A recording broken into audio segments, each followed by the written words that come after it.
Dan aku pengen nge-highlight buat temen-temen yang tadi mau belajar refleksi, aku pengen cerita pengalamanku. Mungkin ini bisa jadi tipsnya mereka Ya. gitu. Yang masih align adalah aku inget banget POV orang ketiga, keywordnya itu. Ya. Jadi aku tuh dulu emosional banget mas orangnya gitu ya. Wah pokoknya kalau ada apa-apa tuh, kamu kenapa sih? Kalau bahasa anak zaman sekarang anxious attachment style gitu. Jadi kayak Mengerti, saya pernah membaca itu. Jadi Membaca kayak, itu pernah. ya kenapa sih kamu gini? Jadi kalau sama mantanku tuh gue gas balik tuh. Ya.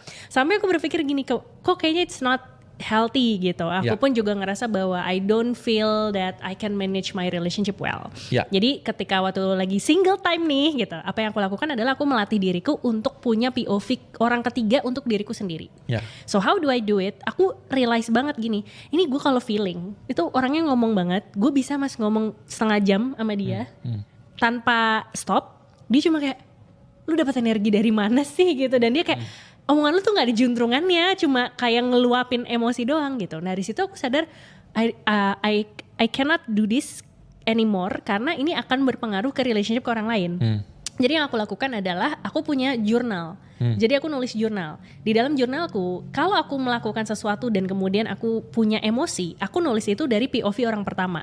Dalam arti aku tuh hari ini ngerasa kayak gini, sebel banget tau gak sih sama Yaser gitu kan. Tulis tuh, ngeluapin tuh semua emosinya gitu kan. Terus dibawa tidur dulu.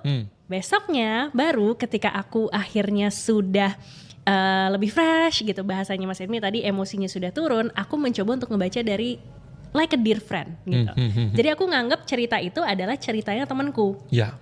Dan di situ aku mencoba untuk, kan dulu rasionalitas dan intelligence aku masih cupu lah gitu, belum banyak pengalaman kan. Jadi aku mencoba untuk melatih refleksinya dengan aku tulis ulang lagi di halaman sebelahnya dari POV orang ketiga. Jadi apa yang terjadi sama Anes, itu Anes tuh sebenarnya ngerasa gini karena ini. Terus itu gara-gara Yaser ngelakuin ini. Tapi kalau dipikir-pikir Yaser nggak salah sih gitu. Ini cuma Anesnya aja yang ke-trigger gitu. Jadi akhirnya di momen itu tuh aku baru realize bahwa even aku pun juga bisa melihat diriku sendiri sebagai POV orang pertama, which is orang yang meluapkan emosi itu. Dan untuk aku memahami emosi yang terjadi, apa yang terjadi, itu aku bikin lagi satu page baru. Itu aku nulis tentang apa sih yang sebenarnya dirasain sama si Anes di saat itu. Nah itu tuh momen kayak aku berlatih untuk kayak, oh ini toh yang dirasain sama Anes. Oh Anes tuh biasanya marah tuh gara-gara lapar, gara-gara kepanasan, sama gara-gara ada hal yang berjalan tidak sesuai keinginan. Itu aku punya pattern kayak gini karena aku udah punya bank data tadi gitu, dan aku udah merefleksikan itu kayak bertahun-tahun, dan honestly it's not easy gitu, butuh bertahun-tahun sampai akhirnya sekarang